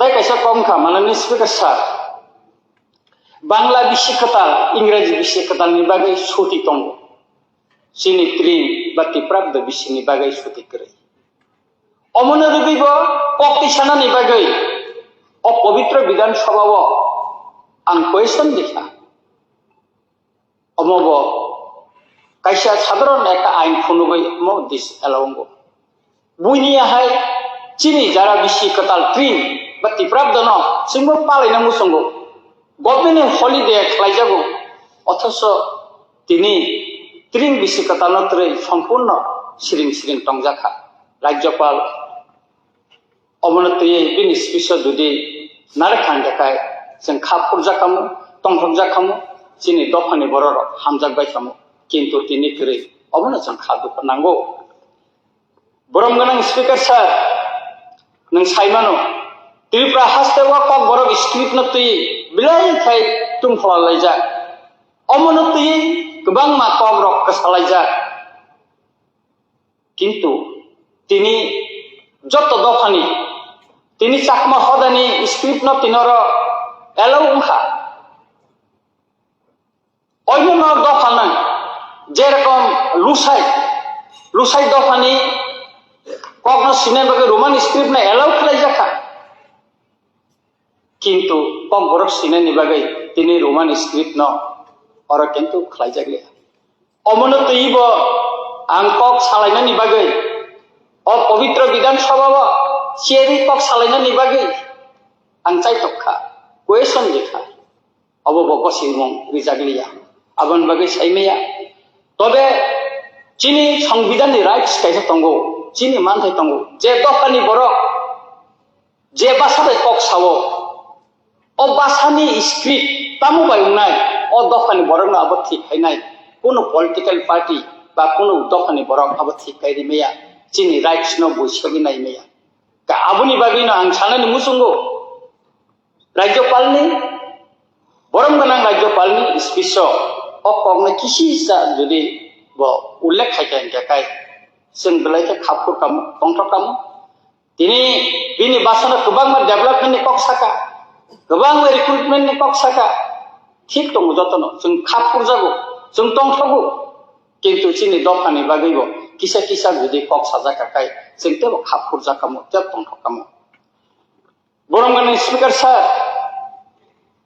ত্রিপুরা হাওয়া সালব্রুম লামচাই থেকে বড় খাপমানি কক যতন সাইমান অমন সালব্রুম ত্রিপুরানি যে লোকাল নিউজ পেপার जों খলকানি নগো অমতি জায়গা এক নানি বড় ফাইমেন মুসিক জনা রমজাকা কিন্তু তিনি ও যে সেনসিটিভ যে একটা ইস্যু অবনতি চিনি ত্রিপুরা রাজ্যের চতুর্দিকে বাংলাদেশ বর্ডার কিন্তু অবনতি যদি কিচ্ছাপন বিনি বিষয় যদি তিসা কাকায় যে ত্রিপুরাও যে ভয়াবহ যে পরিস্থিতি যে ইলিগাল মাইগ্রেন্ট যারা হাবই তংমানি অমনে যদি উল্লেখ খাইতে কাকায় जों খাফুর জাকামো টংঠকামো হनै आं वानसुगो आबुन बागै बिनि अर बिनि स्पिच किन्तु अकक खाइसाखनो साजागलिया माननीय स्पिकार सार अम बिलाइखै खानांमानिको आंताय बिसि कगनारगलिया माननीय स्पिकार सार आंताय किसिसा सावैनो आं पारिनाय बरं माननीय स्पिकार सार तै काइसा नांपुंमानि ककंखा टिटि एडिसिनि गोबां मा bill हास्ते हापनि थानि रखरजाक आबुनि बिसिंगो तंगतामा customary law land rights ni bill council pass খাইয়ে তিনি 3-4 বছর ক্লাই দङ অথচ অবন নি কোনো ডিসিশন নি জায়গা না গভর্নমেন্ট থানে রহজাগ না কোন থাंजा অকগ্ন অমনতি রাজ্যপালনি থানি বসং মেমোরেন্ডাম লিখা Kintu bini spisyo जों अमरनो नुगुलिया बेलेखे खानांगौनि को जेटा भारतनि संविधान बेनो किन्तु तिथि एबिसि खाजागमु बिनि राइट कामतम बिनि अधिकार कामतम आरोनि बररनि जतन सैजाक दं किन्तु तिनि जों काउन्सिल बिल पास खालामनायनि परेबो तिनि अमर आटितनि जाखा किन्तु माननीय राज्यपालनि स्पेशल जुदि अमकिसा जुदि उल्लेख दंखाखाय आं Chini jotto members tai chini dokani bororo beleka khapur jakamu hamjakamu ebong bostangni salo titi edisiwo samung tangnani bagai tebo kahamung kamu dokani প্রত্যেকটা কাস্টমারি ল যদি ইমপ্লিমেন্ট থাকায় প্রত্যেক দফানি বড় বনি যে দফানি রায়দাতে খাইয়ে সামুং টাংনানি বেলাইখাই সেবং খামনি आं खाख्लायो किन्तु जोंनि बरम गोनां राज्यपालनि स्पेशल अमजों नुकजागलिया पाइखगा अमनो सानाय माननीय स्पीकर सार एसटी स्टूडेंट स्कॉलरशिप प्रति बছর অবনতি পত্রিকা প্রতি বছর মুভমেন্ট অবনতি প্রতি বছর ককসাও ও সিকাঙ্গ চিনি বিধানসভা চলিনাयनि सिगां বিএড খাইনের গানো ফোন কাইসাও যারা কলকাতাও বিদ্যাসাগর ইউনিভার্সিটিও পড়িনার গানো ফোন কাইসাও सा चीनी बुस्तानि परीक्षा चलने तो चिंता वो स्कॉलरशिप में या चीन त्रिपुरा हावो एससी स्टूडेंट ने कोनो जामिला करे ओबीसी ने कोनो जामिला करे किया एसटी स्टूडेंट ने सिमिनो प्रति बছর जिंजाला से स्कॉलरशिप में या ऑफिसर संगे डॉट मार दिलाई ऑफिस तंग गेरो खाइले किंतु अबसैबो तिनी बरम गना चीनी गवर्नरनि स्पेशल गासलिया अमनो ब्लाइखे दुखनि को ताई आं पाइखागो अमनो सानाय माननीय स्पीकारनि बासन आं सम्पूर्ण सापर्ट खालायो समर्थन खालायो एवं बस्तांनि सालो जाहाते खायै अ हास्तेनि जे शिड्यूल ट्राइब दंनाय एवं एडिसि एलाकानि बरक जारा दंनाय बरंना हामारिन पग्नब अर रमतिसा जाथुन बिनि स्पेशल फाइथुन अमसुंनायो एवं आगामी दिन जे चिनि एडिसि एलाकानि बररंनि हामारिते गोबां खालायनायनि बागै चाइथंना नुंथन एवं माननीय गवर्नर बिनि स्पेशल रग अबरन रमति साखाय जों बेलायके खापुर जागो उसुं दं सेतुन नन बेलाय बेलायके हामबाय माननीय स्पीकार खुलुमबा এখন ভাষণ রাখবেন অনারেবল মেম্বার শৈলেন্দ্র চন্দ্রনাথ জি এমএলএ সিপিআইএম তরফ থেকে। नमस्कार स्पीकर साहब लास्ट 13 मार्च माननीय राज्यपाल যে আমাদের গত এক বছরের উন্নয়নের জন্য যে কাজগুলি হয়েছে এবং আগামী অর্থ বছরে যে উনি ডাইরেকশন দিয়েছেন সেটাকে আমি চ্যালেঞ্জ করছি না কিন্তু ওনার প্রদত্ত ভাষণে অনেকগুলি পয়েন্টে আমরা চেয়েছিলাম উনি এত মেনশন করবেন উনি করেন নাই তাই বিরোধী পক্ষের সমস্ত বিধায়করা আমরা যে সমস্ত অ্যামেন্ডমেন্ট দিয়েছি সেই অ্যামেন্ডমেন্টকে সাপোর্ট করে আমি যে কয়টা কোয়েশ্চেন দিয়েছিলাম যে কয়টা পয়েন্ট অ্যামেন্ডমেন্ট চেয়েছিলাম সেইগুলো নিয়ে আমি আলোচনা করছি। আমার প্রথম পয়েন্ট ছিল ওবিসি সংরক্ষণের বিষয় নিয়ে। রাজ্যপাল মহোদয় ওনার প্যারা 109 এবং 111-তে ওবিসি উন্নয়নের জন্য যে সমস্ত স্কিমের কথা আলোচনা করেছেন সেই স্কিমের সঙ্গে আরো কিছু আমরা আশা করেছিলাম। 1986-87 সাল থেকে আমাদের ত্রিপুরা রাজ্যের যে মোর দেন 25% ওবিসি সম্প্রদায় তাদের জন্য 27% রিজার্ভেশনের জন্য বিভিন্ন সময় আন্দোলন হয়েছে, বিভিন্ন কমিটি রিকমেন্ডেশন হয়েছে এবং আমাদের যে পার্শ্ববর্তী রাজ্য আসাম যেখানে 27% রিজার্ভেশন রয়েছে, বিহারে 27% রয়েছে, উত্তরপ্রদেশে রয়েছে, মধ্যপ্রদেশে রয়েছে, রাজস্থানে 21% রয়েছে এবং তামিলনাড়ু রয়েছে 30%। এবং বিভিন্ন ইলেকশনের আপনার 88 থেকে 2018 পর্যন্ত এই ওবিসি সম্প্রদায়কে বিভিন্ন পলিটিক্যাল পার্টি ইলেকশনের সময় তাদেরকে সংরক্ষণের ব্যাপারে আশ্বাস দিচ্ছে, ভোট পাচ্ছে, অথচ সরকার ভোটে জেতার পর সেই অফিসি সম্প্রদায়কে ভুলে যাচ্ছে। তাই আমার আবেদন থাকবে বর্তমান সরকারের কাছে, যাতে ওবিসিদের উন্নয়নের ব্যাপারে মন্ডল কমিশন রিপোর্টটা যাতে আমাদের ত্রিপুরায় লাগু করা হয়, যাতে আমাদের যে মোর দেন 25% ওবিসি সম্প্রদায়ের লোকজন রয়েছেন তারা যাতে সেই বেনিফিটটুকু পেতে পারে, এবং বাকি যে এসটি এবং এসসি সম্প্রদায় যেভাবে এই সংরক্ষণের মাধ্যমে উন্নয়নের বেনিফিটটা পাচ্ছে সেই অংশের জনগণ যাতে পায়। আরেকটা জিনিস ওবিসি সম্প্রদায় নিয়ে আপনাদেরকে বলবো যে ওবিসি সম্প্রদায়ের যে নাথ মেজরিটি, আমাদের মৃত্যুর পরে আমাদের সমাধি করা হয়। তো এখন আগে জমির কোনো সমস্যা ছিল না, লেকিন বর্তমানে কি হচ্ছে, ওবিসি সম্প্রদায়ের লোকজন সাথে সমাধি করার জায়গা না করার পর বাধ্য হচ্ছেন শহরে শ্মশান ঘাটে নিয়ে গিয়ে তাদের পুড়িয়ে দেওয়া। তো সরকারের কাছে বিভিন্ন সময়ে আমাদের দাবি দেওয়া হয়েছিল যে প্রত্যেকটা জায়গাতে যেখানে গভর্নমেন্টের জমি রয়েছে, খাস জমি রয়েছে, সেই জায়গাতে যাতে হ্যান্ডমার্ক করকে ডেডিকেটেডলি যাতে ওই জায়গাকে আমাদেরকে দেওয়া হয়, যাতে আমাদের নাথ সম্প্রদায়ের লোকজনকে সেখানে সমাধি করা যায়। তো সেই ব্যাপারে আমাদের সরকার আগে পজিটিভ ভূমিকা পালন করবে সেই আশা রাখছি।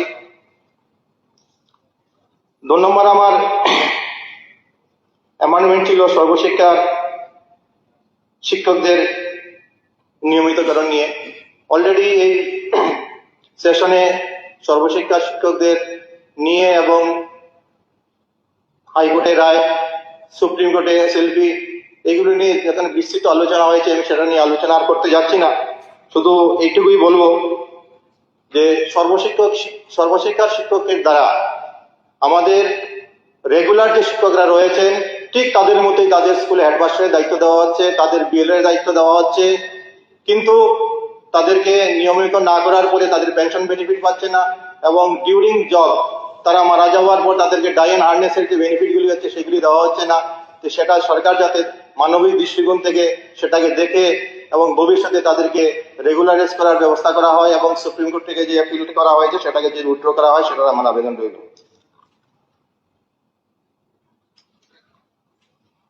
3 নম্বর অ্যামেন্ডমেন্ট ছিল রাজ্যে সামাজিক সমস্যা ক্রমবর্ধমান বাল্যবিবাহ ঘটনা সম্পর্কে। প্যারা 117-তে বাল্যবিবাহ বন্ধের রাজ্যপাল যে স্পিচ দিয়েছেন আমি তার সঙ্গে একমত নই। সাম্প্রতিক সমীক্ষা অনুযায়ী ত্রিপুরা আজ দেশের বাল্যবিবাহের ক্ষেত্রে 3য় স্থানে। 39% কন্যা শিশুর বিয়ে হচ্ছে 18 বছরের আগে। এটা শুধু একটি সামাজিক সমস্যা নয়, এটি আমাদের ভবিষ্যৎ প্রজন্মের একটা সংকট। মাননীয় অধ্যক্ষ মহোদয়, সরকার বিভিন্ন প্রকল্পের কথা বলছে, মুখ্যমন্ত্রী কন্যা বিবাহ যোজনা, অন্যান্য উদ্যোগ, কিন্তু বাস্তবে গ্রামাঞ্চলে প্রতিদিন বাল্য বিবাহের ঘটনা ঘটছে। প্রশাসনের নজরদারি, সামাজিক সচেতনার অভাব এই প্রবণতা কমার বদলে প্রতিদিন বাড়ছে। দারিদ্র, অশিক্ষা, সামাজিক কুসংস্কার, অনেক ক্ষেত্রে প্রশাসনিক উদাসীনতার কারণে অপ্রাপ্তবয়স্ক কন্যাদের ভবিষ্যৎ নষ্ট হয়ে যাচ্ছে। ফলে কিশোরদের শিক্ষা বন্ধ হচ্ছে, স্বাস্থ্য ঝুঁকি বাড়ছে, সামগ্রিক উন্নয়ন বাধাগ্রস্ত হচ্ছে। অথবা আমি এই সবার মাধ্যমে জোরালোভাবে দাবি জানাচ্ছি, রাজ্যে বাল্য বিবাহ প্রতিরোধ ঘটনা আইন প্রয়োগ হোক, কার্যকারী নজরদারি বাড়ুক, ব্যাপক সামাজিক সচেতনতা বৃদ্ধি করা হোক, যাতে আমাদের কন্যা শিশুরা নিরাপদ ভবিষ্যৎ পায়। গত বছরে 29 মার্চ সেক্রেটারিয়েটে একটা মিটিং হয়েছিল মুখ্যমন্ত্রীজির নেতৃত্বে। সেখানে আমাদের মাননীয় মন্ত্রী কিশোর বর্মনজি উপস্থিত ছিলেন। ওনারা গভর্নমেন্টের রিপোর্ট প্রস্তুত করা হয়েছিল, তখন আমরা দুজনে মিলে এখানে প্রতিবাদ করেছিলাম যে আপনারা বাল্য বিবাহ কমে গেছে বলে যে রিপোর্ট পেশ করছেন সেটা সত্য নয়। আমি আমার বিধানসভার কথা বলেছিলাম, মন্ত্রী মহোদয় উনি ওনার বিধানসভার কথা বলেছিলেন যে না, যুবরাজনগর নয়, মনে হচ্ছে আমার নলচর বিধানসভাতে বেশি বাল্য বিবাহ হচ্ছে। সেটা নিয়ে আমি SDM মহোদয়ের সঙ্গে এবং DM এর সঙ্গে উত্তর ত্রিপুরার অনেকবার আলোচনা করেছি। যখনই আমার এরিয়াতে কোনো ঘটনার খবর পেয়েছি থানাতে গিয়েছি, লেকিন পুলিশ প্রশাসন এবং অন্যান্য যে সমস্ত আধিকারিকরা যেভাবে সেটাকে বন্ধ করার জন্য স্টেপ নেওয়া উচিত সেভাবে নিচ্ছেন না। গত 6 মাসের মধ্যে আমার বাড়িতে 1 কিলোমিটার রেডিয়াসের মধ্যে মোর দেন 10 কেসেস হয়েছে। সেখানে মাননীয় বিধায়ক জাতাউল্লাহ এখানে উপস্থিত নেই। রিসেন্টলি ওনারও রিলেটিভ আমারও রিলেটিভ কমন, যেহেতু ওনার বাড়ি যুবরাজনগর বিধানসভায় মাইনর মেয়ের বিয়ে হয়েছে, যার সঙ্গে